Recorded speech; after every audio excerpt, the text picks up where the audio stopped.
Welcome to the second full episode of URBANovation, a podcast on innovative ideas for emerging cities in Asia. In the quest for more sustainable cities, we often think about how to increase our city's supply of clean energy. But it is also important to make our cities use less energy. This episode is about energy retrofits, modifying existing buildings to become more energy efficient.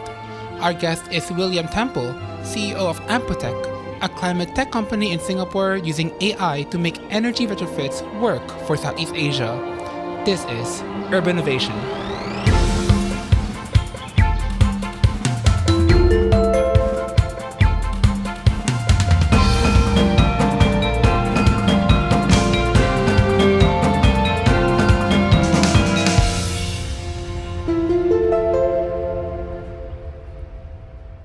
You're listening to the URBANovation podcast, a podcast on innovative ideas for emerging cities in Asia. My name is Dao, one of your co-hosts, and I'm here with my co-host, Joshua.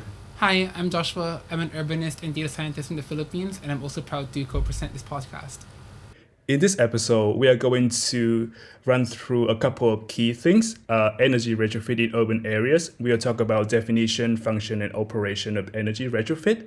And later, we will try to put energy retrofit into the Southeast Asian context, which is very unique and distinct compared to the rest of the other regions in the world. And last, we will talk about how to engage community and young people in urban energy retrofit. So today, we welcome our guest speaker, William Temple. He is the CEO and co-founder of Ampotech, with more than 12 years of Southeast Asia working on energy and climate. Hello, William. Hi, thank you. It's great to be on. I just want to talk a little bit about your company. So Ampotech provide AI-enabled Internet of Things solution for energy management with a headquarters in Singapore. Your company focuses on the built environment and energy-intensive industry in Asia with the support of investors based in different Southeast Asia like Singapore, Vietnam, and Indonesia. So you are the perfect guest speaker for our episode on energy retrofit in the region. So to kick off our podcast, to warm up a little bit, let's talk about our background because it's interesting to me. So you're American with more than a decade of working experience in Singapore in different roles, academia, and then later private sector. Why did you decide to come to work in Southeast Asia, and what made you stay here for so long? Yeah, it's a good question. So I did grow up in the US and I studied mechanical engineering and I focused on energy systems. So I figured out as an undergraduate that I really wanted to work in the energy industry because I felt like the energy transition was sort of the major challenge of my lifetime as, entire industries and economies had to confront how to transition from fossil fuels to a more sustainable future. I didn't really know what that would look like until a little bit later in my career. But after I finished graduate school, I wanted to experience working outside of the US just because I thought it would be interesting and it would be something that would give me a broader perspective. And I happened to know a number of people from my college who were from Southeast Asia and Singapore in particular. And so I had visited and I was a little bit familiar with Singapore. I knew it was English speaking. I knew it was a hub in Southeast Asia. And so it seemed like a good place to move and try working somewhere new and somewhere interesting. I've been here now for, I guess, more than 13 years. So it turned out to be one of the best decisions of my life to come out to Southeast Asia. Awesome. Yeah, I think it resonated with me a lot because I grew up in Europe as well. And then I came to the US and the UK to study for my undergrad and master degree. And then I feel like Southeast Asia is in a really interesting phase where there are so many things that you can explore as well. So just to follow up on your question, so your company Ampotech focus on the nexus of AI technology and energy. I'm just curious, what makes you focus on this nexus of two very important topics in Southeast Asia? Yeah, so, before launching Ampotech, I was working in a research center. So it was part of the University of Illinois, and that center specifically focused on the smart power grid and sort of energy management topics, as well as AI. So I had a lot of exposure through my colleagues to a lot of these topics, which were still very nascent, and they weren't really widely adopted in industry yet. This was maybe 10 years ago. And so I thought there was real potential to bring that technology into the built environment and into the energy industry. particularly in Southeast Asia, where we didn't see a lot of activity at that time, compared to Europe and North America, where maybe there were some startups and a little more activity commercially. And so we spun off this company, myself and my co-founder, and the rest is history. We've been operating for coming up on 10 years now. We operate in multiple markets. So yeah, it's been a good run so far. So let's take a step back a little bit and talk about like the very first topic, which is energy retrofit in urban areas. So I also study a little bit about energy, and then I think generally there's a rising demand of energy in Southeast Asia, particularly for urban development as well, because as you see, we focus more on the urban areas. And then part of it is driven by the rapid urbanization, economic growth, also increasing industrialization across Southeast Asia. And according to a report of the International Energy Agency, so electricity demand in Southeast Asia, roughly it's set to surge at the annual rate of 4%, which is very high compared to other regions in the world. So with the operation and experience in Singapore, Vietnam, and Indonesia, which are the three very large markets in Southeast Asia, to what extent do you think the Southeast Asia cities is ready to adopt energy retrofit? Well, I think it's definitely ready, but I think with energy retrofit and energy efficiency technology, what you see everywhere in the world is that adoption is uneven. So you'll have some properties which are, adopting technology, or they're taking certain design decisions at the construction stage to be more efficient or more sustainable. But then you have kind of leaders and laggards, right? Because it depends on the owner, it depends on a lot of factors. One of the things that I think is very interesting about Southeast Asia is that there's so much new development that's happening here. So you have a real opportunity to influence design standards and best practices and get things right on day one, where in other parts of the world, you have a lot of very, very old, properties which present different challenges, and it can be harder to make improvements there. So I think Southeast Asia has a lot of potential, particularly when we talk about urban planning, urban development, sort of establishing those regulations and best practices, and then making a real impact to potentially leapfrog some of the older cities that you find in other parts of the world when it comes to sustainability. So you have talked about some advantages of having energy retrofit in Southeast Asia. I'm wondering about what are the key problems, especially like the problems that you encounter in your work and also in daily life as well when it comes to energy retrofit? So I'll start with how I became interested in this area. So when I came to Singapore, I worked for a M&E consulting company. So, these are the engineering consultants that are engaged to design the electrical systems, the air conditioning systems for new buildings. And so when I was doing that job, what you end up doing at that planning stage is you rely a lot on sort of rules of thumb and sort of assumptions around how you size up the different mechanical and electrical systems in the building. And so you're going to make assumptions about how many people are going to be using this particular floor of the building, how much electrical equipment is there going to be and how much heat is that going to generate. So how big does my air conditioning system have to be? And so there ends up being a lot of assumptions made, and it becomes sort of, add a 10% safety margin here, add another 10% on top of that. And what you end up having is a very oversized, overspecified system, which is usually, it makes sense because you don't want to build something that is underpowered from a cooling perspective. But what that means in practice is that oftentimes the systems that are put in place in these buildings are kind of not fit for purpose in the sense that they're oversized or they're cooling too much. And so that experience, being on that side of things from the planning and the design perspective, made me interested in how we could use technology to try to improve the operations. Once the building is built and once it's operating, how do you try to make it more intelligent and more kind of responsive to what's actually happening inside? And I think when it comes to retrofits, maybe for those who maybe aren't familiar with the industry, I think, when you look at a building, you have a lot of core systems. So you have your elevators, you have your air conditioning system, you have your lighting system, you have the water pumps that are serving the water for various parts of the building.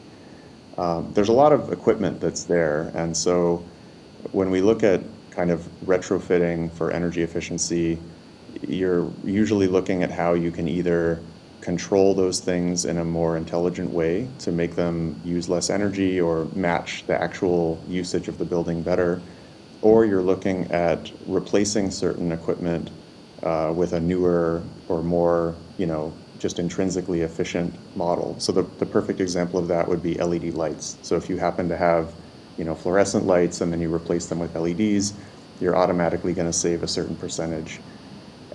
So there's different ways you can look at it, and there's a lot of financial implications and decisions that are made in energy retrofits, because at the end of the day, as an owner, you're trying to balance that upfront capital expenditure with the operational savings that you're going to achieve. And so there's a lot to unpack in this industry about business model, about, how do you select the right equipment or the right initiatives to pursue. And those are all challenges that, businesses have to face.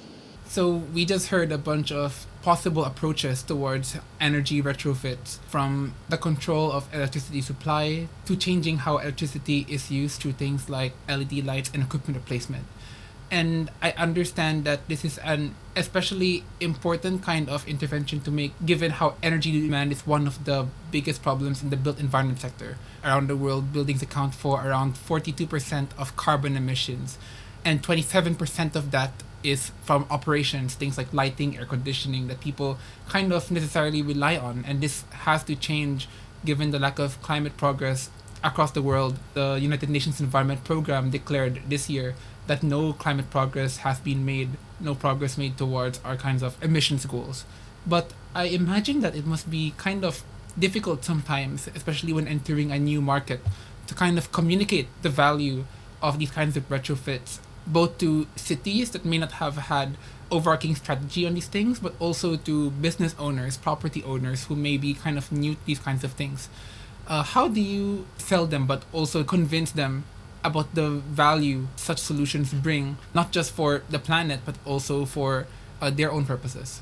Yeah, well, I think this kind of, I guess, influence or push for these kind of solutions has different levels to it. So at one level, you have kind of the government level, or the sort of the national, let's say, standards or codes of practice. So in Singapore, you have the Building and Construction Authority, for example, which establishes minimum energy performance standards for different types of buildings. They also have the Green Building Certification Scheme called Green Mark, which has different levels. In the US, you have LEED, which is an optional green building standard. So a part of this is to, you want to influence those decision makers about putting in place these types of standards so that there's at least a baseline for the industry of what should be expected in terms of technology or in terms of energy benchmarks. Then once you have that, you look at the organizations themselves. So generally what you will find is that larger sort of corporations tend to be more proactive about addressing this issue for their own kind of corporate governance and sustainability reasons. So if you have a Fortune 500 company or a publicly listed company, they would probably have some sort of sustainability target or KPI at the organizational level, which means that if they have properties in Asia, they're going to be establishing the same types of systems or the same types of practices that they would have in Europe or in the US. And so as a company, we would always look to those types of organizations as early adopters in Asia. But I do think, in a way, there's more of an opportunity to try to reach another type of company, which is maybe the more local companies, or say mid-size, where they don't necessarily have that strong mandate to do it today. But if you can present them with the right opportunity, the right business case, the right kind of offer to fit their needs, it's an open market in a lot of ways, because everybody knows that the big corporations need to adopt these technologies. And so what a lot of vendors do is they just target the big corporate clients. And so, it's a strategic decision as a business. Do you want to focus on those clients who already are qualified, in a sense, to adopt these solutions? Or do you want to try to make inroads with that next tier of customer who maybe you need to invest a little more time to educate them, maybe you need to do a little more hand-holding, but potentially there's a significant payoff to doing that. I see, I see. I mean, it's so fascinating, and you have so many questions on the bigger picture issues, such as how do you kind of translate these things to the Southeast Asian environment? What do those benchmarks kind of look like? But I want to take a step back and help our viewer imagine what this kind of business, what this kind of intervention actually looks like. Could you give a kind of walkthrough when you're entering a project? What does that look like? How does Ampotech think about enabling this kind of systems change in that context? We really start with data, I think, because one of the things that we find is, especially compared to maybe North America, where there tends to be a lot of publicly available data from governments and from larger companies, it's pretty challenging to find accurate data about building energy performance or benchmarks. There's just not as much data publicly available in Southeast Asia.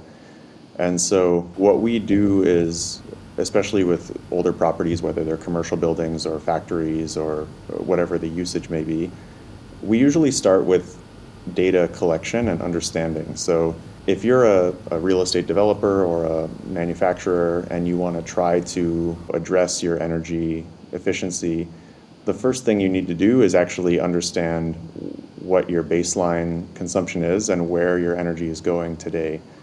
And so we try to create kind of a multi-step journey for the customer where we can start with a relatively affordable and simple data collection system so they can understand, how much is their total usage, how much is going for air conditioning, how much is going for, say, manufacturing equipment, and how much is for other things. And this helps them to get a benchmark and an understanding of where they are relative to best practices or standards, as well as to kind of similar types of buildings that we have in our data set from past experience. Once they have that information, then you start to drill down to the next level, which is what types of technologies or solutions should you be looking for? Should it be something with lighting? Should it be something with your HVAC, air conditioning system? Should it be something else? So that's where you start to get into more involved conversations about the cost of putting in certain equipment or making certain changes. And so we try to be a technology provider that can come in on day one and support the customer through that entire journey of understanding and then implementing solutions and quantifying the benefit and then maintaining that sort of continuous improvement mindset where you're always looking for opportunities to reduce your carbon footprint and your energy usage.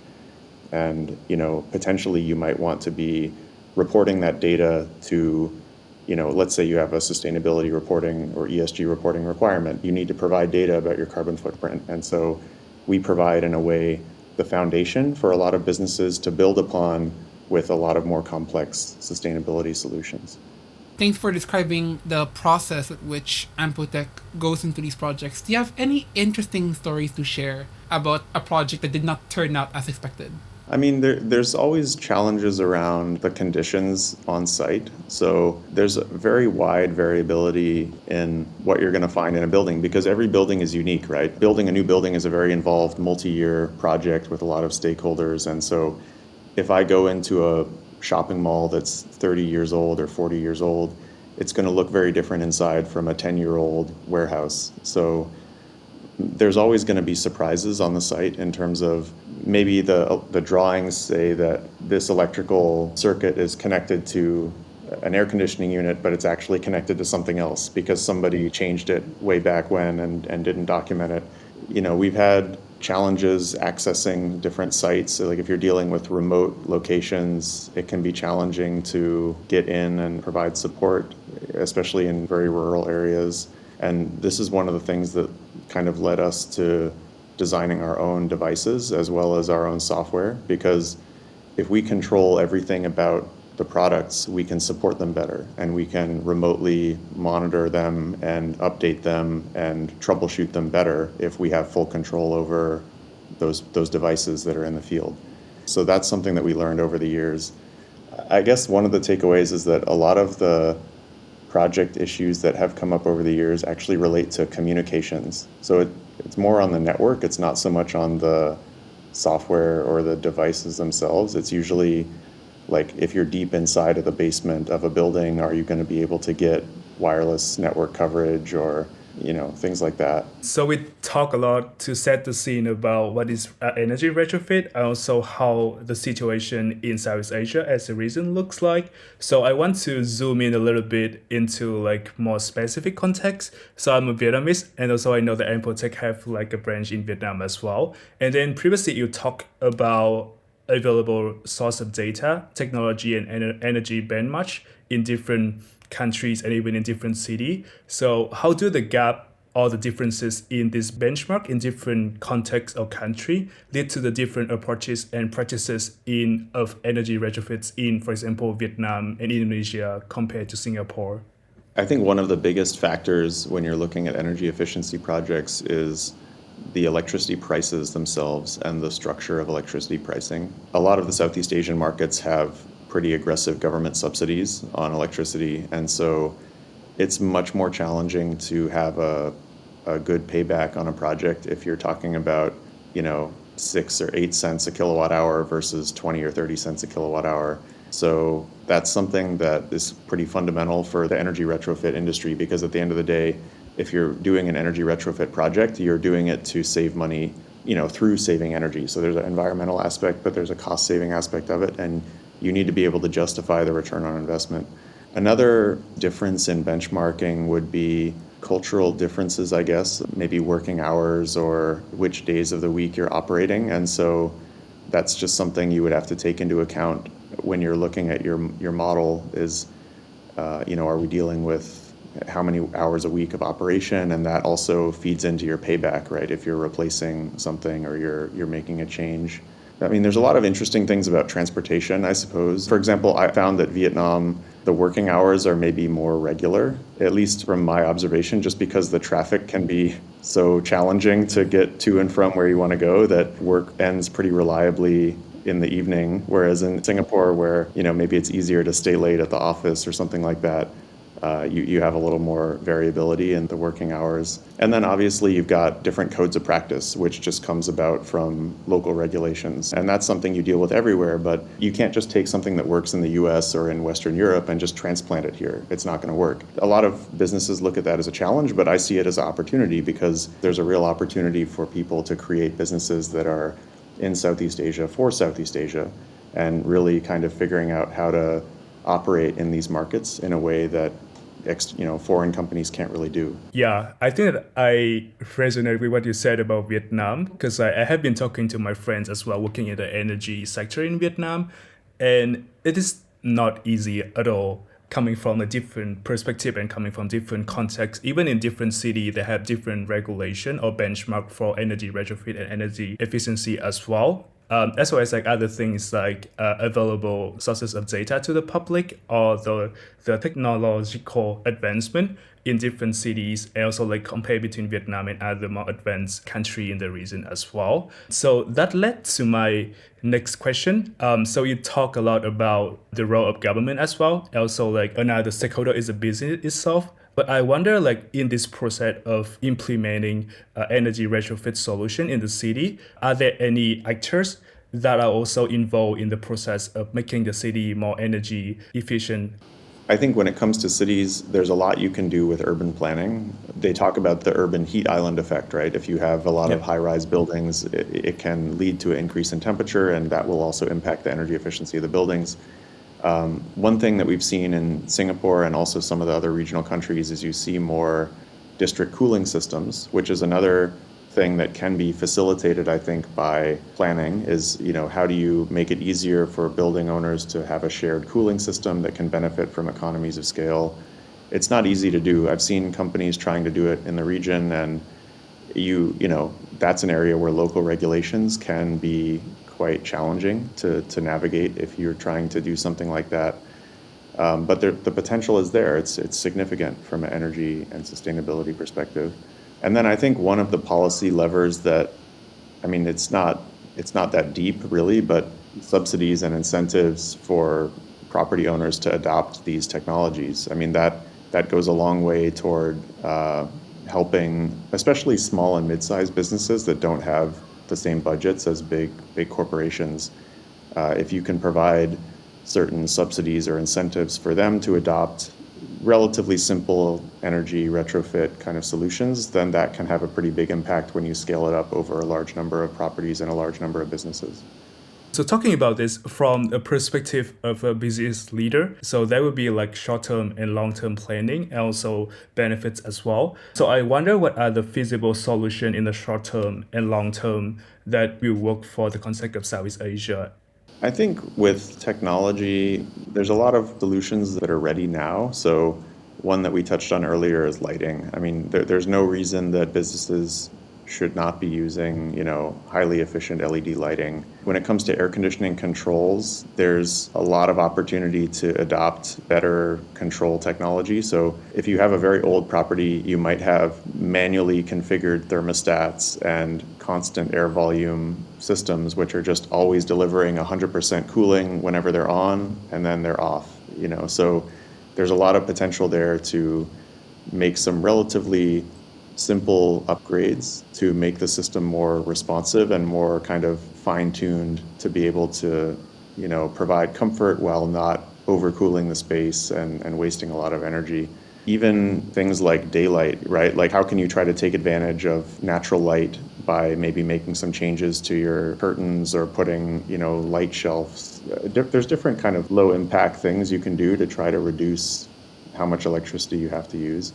And then if you look at it from a new construction perspective, then you can look at things like natural ventilation. You can look at, green rooftops, or, how do you reduce the amount of heat gain that gets absorbed into the building.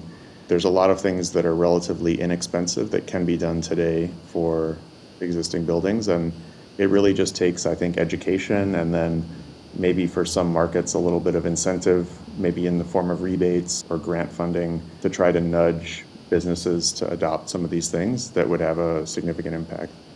As you mentioned, there are many opportunities in the region, and you've also mentioned that there have been many challenges. You've mentioned previously about the uneven data availability in the region. You've also mentioned about the difference in regulatory landscape and even institutions and culture. But I want to flip the script a little bit. Is there something that is kind of easier to do in Southeast Asia compared to European and American cities? And what are some of those opportunities that people seeking to do this kind of work in the region, like what kinds of opportunities should they latch on? Interesting question. One opportunity, I suppose, is that in the US, you tend to have large corporations that kind of dominate most of the businesses, right? So, I think there's a larger percentage of small and medium enterprises in Southeast Asia. I think this is pretty well known that a lot of the economy is smaller businesses, a lot of them family owned. And so in a way you have more customers that you can reach, and you have an opportunity to influence customers perhaps more easily than, trying to go and meet, let's say, McDonald's, at the corporate level in America. How many companies are trying to talk to them and trying to get a product in with them, right? So, of course, there's a reason for that because it's a big account, but I think there's a lot of opportunity in Southeast Asia to make an impact in a relatively easier way in an organization by organization manner, where it's about building the relationship, and then you can reach the decision makers potentially more easily in Southeast Asia if you have the right connections. I think also this is not quite a retrofit topic, but there's just so much new development happening in Southeast Asia that you can have more influence, I think, over what gets built and how it gets built. And you can potentially get your innovative technology into buildings more easily and more quickly just because there are more opportunities. There aren't that many new projects being developed in these more mature markets in other countries. And the construction cycle tends to be longer. Building a new building in the US would be more costly and more time consuming than building one in, most of Southeast Asia, I would think. So basically, like, more relationships to build, more people to reach out to. I imagine that kind of benefit to working in the region is something that can be a blessing for sure, but also a big challenge. You started out in Singapore, which is a very competitive yet small market where everyone kind of knows each other. And then Ampotech expanded to Vietnam and Indonesia, which are very decentralized countries in terms of like having multiple urban centers and a growing number of secondary cities that are driving economic development. Of the projected GDP growth between 2015 and 2025, 40% of that in this region is estimated to come from secondary cities with a population between 200,000 and 5 million. Well, I guess 5 million is small for Asia, in a way. And I'm wondering if you've had experiences kind of like branching out into those smaller cities where a lot of that rapid development is happening. And what is it like trying to reach out to new markets where the knowledge of these kinds of things and their importance is kind of low, but also you don't really have that much in the way of competition yet? Yeah, I think the dynamic of kind of the mega cities and the other cities that are still developing in Southeast Asia is very interesting. I think I would say a lot of our business is still in Singapore, so we do have customers and offices regionally, but we're still in the early stages of that expansion journey out of Singapore. And so for us, we've tended to focus on the capital cities just because that's kind of the natural landing spot, and there's more talent if you're looking to hire people, so there's reasons that we would want to look there, but a lot of it comes down to where the client is and where the client's facilities are. So in Vietnam, for example, we're seeing, so our office in Vietnam is in Ho Chi Minh City, but we're seeing opportunities in central Vietnam, we're seeing opportunities in the northern region. So you just have to go where the customer is, and I think in a way there's more opportunity coming up in those other regions just because that's where development is happening more quickly. And in order to access that, I think you have to have a good local presence, right? I mean, you have to have a local team, you have to be well connected with the value chain of contractors or implementation partners locally. And so that's always been a big part of our model is we try to work a lot with local partners in the different markets that we go into because the way business is done in each country is a little bit different, and there's always going to be kind of local players in the built environment ecosystem in each country that are well connected. And so we try to be a technology partner and a solution partner that can allow those companies to bring those solutions into their customer base and their network. It's interesting because I think the more traditional way of scaling up in the US, because it's a homogenous large market, is you hire a big sales team and you do it yourself, right? You want to own the customer relationship, you want to target the customers yourself and have your own sales team. And so we do have a sales team and we have people targeting end users, but we also have a significant focus on partnership and how can we grow with local partners and find success together. And I think that's something that is a little bit different than the standard kind of scale-up playbook that you'd find in other countries. Thank you so much for mentioning the local presence and then how do you often work with local partners. So that naturally leads to the last part of the conversation, which is about engaging stakeholders, community, and young people in urban energy retrofit. So I read on the website that Ampotech won the ASEAN Energy Efficiency and Conservation Practices, which is very impressive. So I assume that you and also your colleagues must have experience engaging with policymakers and stakeholders at the ASEAN level, also national and local level as well. So given the gap that we just talked about between Southeast Asian cities, and based on your experience as well, what are the best practices or the best approach in terms of policy, legal framework, also mechanism that can streamline multi-stakeholder engagement in energy retrofits? I think that's an important question. It's a big question. So I think there's still a lot of companies and policymakers and different organizations that are figuring it out. I think one thing that is a bit challenging about this particular industry is that there's just so many different stakeholders, right? I mean, you have the policymakers in the relevant departments dealing with construction and permitting and energy. Then you've got your real estate developers, you've got your operators and facilities management companies, then you've got a bunch of different vendors and consultants.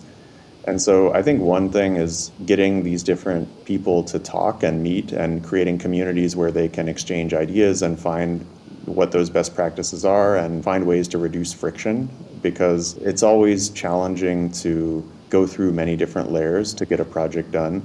And so as much as possible, if there's a way to create consensus or create best practices and standards around how to do something, that would be something that would help everybody. This is something that it just comes from having the right working groups, the right events, the right networking opportunities. That's something we're seeing more, I think, in the region. There's more awareness, there's more community around sustainability. In the roughly 10 years that I've been running this business, we've seen such a surge in awareness and interest in this topic. I mean, there's so many more students that are coming out of colleges and universities, and they're looking to work in a sustainability-related field, or they're interested in internships.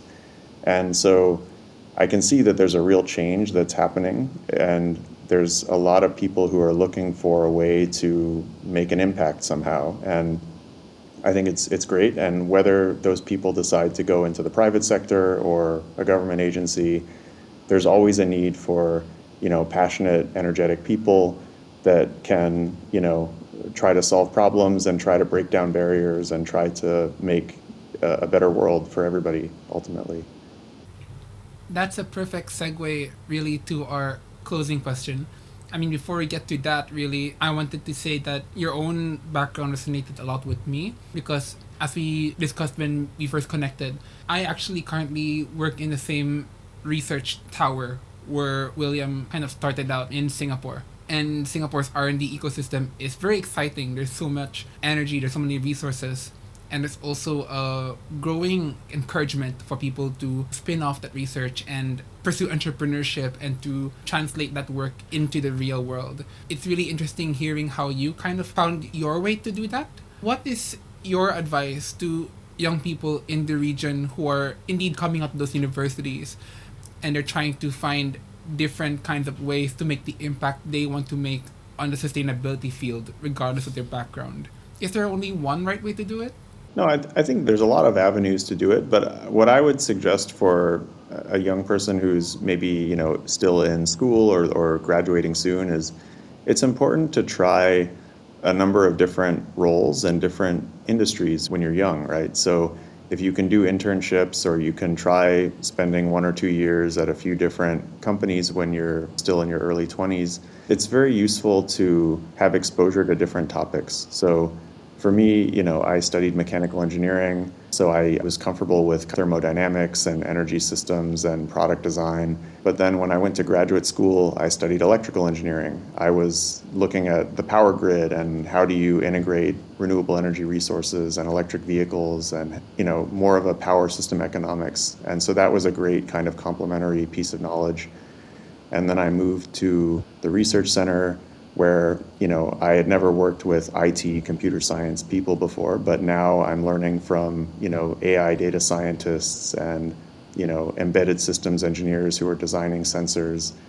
So over time, you accumulate a lot of different pieces of knowledge, and then eventually you'll find problems where the pieces come together and you can make a difference with your particular expertise and your passion, and you have a unique skill set and a unique perspective, right? So I always think of it as I want to have at least 2 or 3 areas where I have, let's say like top 10 or 20% knowledge in a certain topic. And then instead of trying to be like 100% in one, if you can put together a couple areas where you're pretty knowledgeable or have some good experience, then you can find unique opportunities where the combination of those skills are going to be very valuable. So that's what I think young people should do in their career around sustainability is maybe try working in a startup and then try working in a government agency. And then you're going to find a lot of areas where you can help those two types of organizations work together better. Thanks so much for spending the time with us, William, and it was great to hear about your journey in Ampotech. Thanks a lot. It was a good chat, and thanks for having me. We come to an end of our conversation today. So thank you, William, to share the thoughts and experience as a business leader in the energy sector in South Asia. And we do hope that our listeners enjoy our conversation with William like we did. We will meet again in our next episode with other guest speakers. But have a nice day. Bye-bye, everyone.